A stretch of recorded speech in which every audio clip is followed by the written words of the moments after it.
उभं राहतच नव्हतं, वाकूनच चालत होते मी. असं वाकून चालायची ती, सरळ चालता येत नव्हतं. काम जास्त जर केलं का कंबर लय दुखते. काय नाव आपलं? बापू सुखदेव डोके. ताईंना काय प्रॉब्लेम?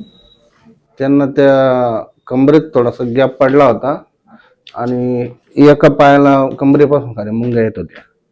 काय काम करायला तुम्ही?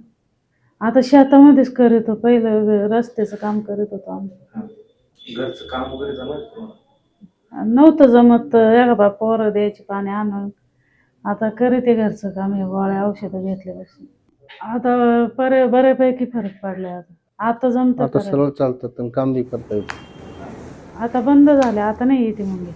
किती आहे अंगातली कणकण? नाही, आता नाही काय वाटत. आता कणकण पूर्ण बंद झाली. हा. म्हणजे जो हाडांमध्ये ताप मुरलेला, मी तुम्हाला जे सांगितलेलं तुमचं डायग्नोसिस, हाडांमध्ये ताप मुरलेला आहे, तो ताप पूर्ण निघालेला आहे. दुखायचं एकदम 1% दुखायचं राहिलेलं, बाकीचं पूर्ण कमी झालंय. परत होऊ नये. म्हणजे एकदा बरं झालं तर तुम्हाला परत 2-3 वर्षाने त्रास होणार, तुम्ही परत येणार. अशी काय माझी इच्छा नाही का तुम्ही सारखं यावं.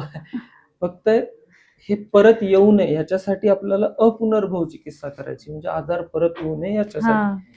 ते औषधं मी देतो, तुम्ही मला 1 महिन्याने परत दाखवा.